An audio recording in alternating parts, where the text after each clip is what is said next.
kun ang tao mamatay na. Wala na siya'y mahimo kung ang tao mahuman na ang iyahang kinabuhi nining kalibutan na. So samtang may kinabuhi pa ta, atong ihalad ang tanan sa atong buhi nga Dios, pasalamatan nato siya kanunay. Atong ilhon sa atong kinabuhi nga dili mahimong mataas atong kinabuhi, di ta kapahimulos sa kinabuhi kung dili ta giyahan, di ta tabangan sa atong buhi nga Dios. So mao na igsuon nga timani nga mas taas ang panahon nga adto ta sa lubnganan, wa na gyud tay mapaabot.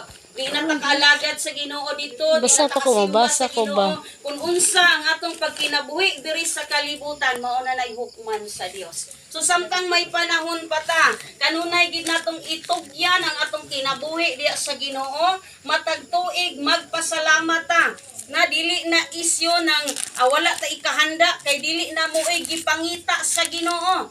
Ang gipangita sa Ginoo nga aduna tay kasing-kasing mapasalamaton, aduna tay kasing-kasing nga makigtugyanon dira sa Ginoo. Dili ang atong kinabuhi igsuon diha sa atong buhi nga Dios mapuslanon. So mao na nga ang ato